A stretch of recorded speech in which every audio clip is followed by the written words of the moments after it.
Hello good morning. आइए, सबसे पहला मेरा जो मैंने बना एपिसोड वो था संज्ञा। लेकिन आज आपको मैं बता रही हूँ कि Hindi related exams TET, DSC, Visharad, Praveen, ये जो पूछे जाते ग्रामर है उसके बारे में डीप में करा। जितने भी कॉम्पिटेटिव एग्जाम है, टेट हो, हिंदी, डीएससी, अब आइए ये जो बहुत इसको प्रैक्टिस करना बहुत ज़रूरी है। यहाँ पे आज आपको वर्णमाला में ले रही हूँ। तो देखिए, सबसे पहला आज मैं सिर्फ इसके सब फर्स्ट में स्वर की बात कर रही हूँ। कौन कौन से एग्जाम उसमें से कंपलसरी 3 या 4 मार्क्स आपको आते हैं। ये सभी कॉम्पिटेटिव एग्जाम के जितने भी कॉम्पिटेटिव एग्जाम है हिंदी से रिलेटेड या हिंदी पेपर है तो उसमें ये पूछे जाते हैं। आइए हम इसको अच्छे से प्रैक्टिस करते हैं। अब पहला मैं स्वर ली, उसके बाद व्यंजन लेती हूँ। जैसे आपको एक एक एग्जाम्पल यहाँ पे मैं फिल इन द ब्लैंक्स के रूप में लूँ कि मूल स्वर कौन से होते हैं, वह कितने होते हैं। अगर पूछा जाए कि मूल स्वर कौन से हैं, आपको ABCD कॉलम रहेगा चॉइस मल्टीपल चॉइस में। तो यहाँ पे मूल स्वर कितने हैं, तो कितने 4। कौन कौन से? अ, ई, उ, रू। दीर्घ स्वर कौन से जिसको उच्चारण में समय लगे, जैसा आ, ई, उ। अ के बाद आ, ई के बाद ई, उ के बाद उ। तो ये 3 है। तो दीर्घ स्वर कितने हैं? 3 है। दीर्घ स्वर कितने? 3 है। तो कितने ये आपके ये मूल स्वर 4, दीर्घ स्वर 3 और संधि स्वर कितने हैं? 4। कितने? 4। जैसा ये ए, ऐ, ओ, औ, ये किससे बना है? 2 शब्दों के स्वर से। अ प्लस अ, तो इस पर से ए बनता है, अ प्लस ए से ऐ। तो ये है जो 4 है। आप इतना याद रखिए कि किससे संधि स्वर में, ये जो है ये 2 स्वर के मेल से बनने वाला ये क्या, ये स्वर ए, ऐ, ओ, औ। तो ये 4 हो गए। अब आइए, तो कुल स्वर कितने हैं? 11। अच्छा, 8, 9, 11 है। लेकिन ये जो आहा, यहाँ पे म भी कहते हैं, अन भी कहते हैं और अम भी कहते हैं। अब आइए, अधिकतर नौत वाले अन कहते हैं, क्योंकि अम में न म का प्रयोग दोनों होता है, वो भी आपको बताऊंगी। अधिकतर हम न का प्रयोग करते हैं और म का प्रयोग सिर्फ 3 या 4 वर्ण में करते हैं। और ये आहा, अ में जो डॉट्स है उससे कहते हैं ह। तो ये अयोग हुआ कितने में, आपको पूछेंगे कि अयोग हुआ कितने होते हैं, तो कितने होते हैं? 2 होते हैं। तो इस प्रकार से 13 हम कहते हैं, लेकिन 13 में 11 स्वर है और 2 आपके अयोग हुआ है। अब आइए और कहेंगे कि अनुस्वार कौन से हैं। अनुस्वार आपको दिया जाएगा ए, ऐ, अम, आहा। तो अनुस्वार पहचानिए, तब आप क्या लिखोगे? अम। इसका चिन्ह क्या, सिंबल क्या है? सिरोरेखा। इसे क्या कहते हैं? सिरोरेखा पे डॉट है तो आपको क्या है? अनुस्वार। जैसा पतंग, ये सिरोरेखा पे त पे अंकी मात्रा, गंगा, सुंदर। तो ये मेरा कौन से एग्जाम्पल है? देखिए, अनुस्वार। तो बराबर इसमें समय है कि कोई मात्रा नहीं है यहाँ पे। तो यहाँ पे जैसे बिंदी है तो अनुस्वार में हम क्या लेंगे? बिंदी। तो यहाँ पे बिंदी है, देखिए, इसे अनुस्वार। यहाँ मात्रा में देखिए, बिंदी है ऊपर, सिरोरेखा पर बिंदी हो, डॉट हो, तो इसे हम अनुस्वार कहते हैं। विसर्ग किसे कहते हैं? आहा। इसका चिन्ह क्या है, इसका सिंबल क्या है? सिरोरेखा के बाद में 2 डॉट्स है, वो क्या कहलाता है? विसर्ग। एग्जाम्पल जैसा प्रातः, इसका हम क्या आपको पूछेंगे कि विसर्ग में 2 डॉट्स का प्रोनाउंस क्या है, कि विसर्ग में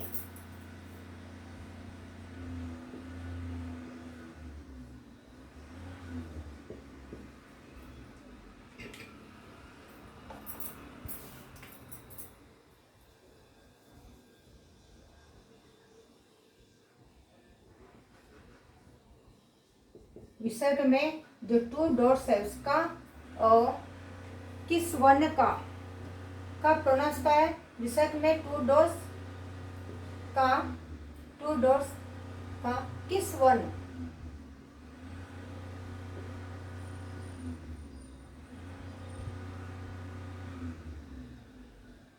किस वर्ण का प्रयोग होता है यहाँ पे?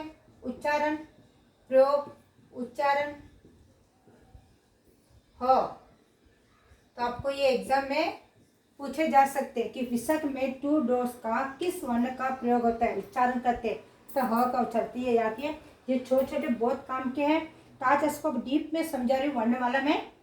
देखिए, तो विसर्ग में 2 डोज का वर्ण का प्रयोग, किस वर्ण का प्रयोग या उच्चारण ह करते हैं, जैसा प्रातः, पुनः, अतः।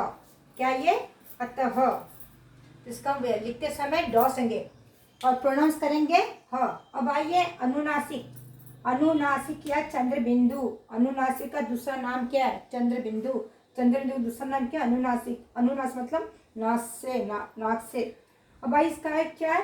अप चंद्र बिंदु, इसका ये है, इससे हम कहते हैं चंद्र बिंदु। इसका चिन्ह क्या है? सिरोरेखा पर चंद्रमा के अंदर एक बिंदु लगाना, एक डॉट लगाना, वो कहलाता आपका चंद्र बिंदु या अनुनासिका। एग्जाम्पल आंख। और अनुनासिक मोहरे क्या है कि अनुनासिक के सिरोरेखा पर यहाँ पे किसी मात्रा का प्रयोग नहीं है।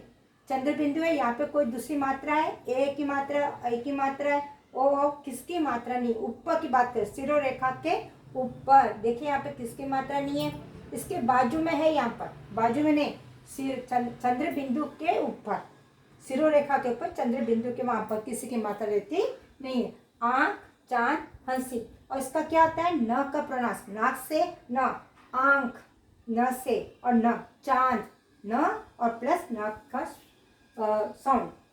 व्याकरण। अब आइए कि वर्ण में, अब मैं सिर्फ यहाँ पे पहले आपको वर्ण वाला, फिर मैं व्यंजन जाती हूँ कि व्याकरण में ध्वनि का अर्थ डैश होता है। ध्वनि, साउंड को क्या कहते हैं? उसे ध्वनि का अर्थ क्या? वर्ण। वर्ण यानी ध्वनि, साउंड, आवाज, अल्फाबेट्स, ये कहलाते हैं। शब्द वर्णों से बने। शब्द किससे बनते हैं? जैसा किसान, की प्लस सा प्लस आ। फिर अगेन अल्फाबेट, क में छोटी प्लस क, सा में प्लस आ न। तो इतने सारे वर्ण से क्या बनते हैं? तो वर्णों से क्या बनते हैं? शब्द बनते हैं। किसान, अगर मुख्य पहला की, फिर साना, फिर इसको और डिवाइड करें, छोटे से छोटे टुकड़े। अब आइए, ये हो गया वर्णों से बनते हैं। वह छोटी से छोटी ध्वनि, स्मॉल से स्मॉल, जो में, या फिर सबसे छोटी ध्वनि जिसके और टुकड़े नहीं कर सकते, कि उसे क्या कहते हैं? वर्ण कहलाती। वो क्या है? वर्ण।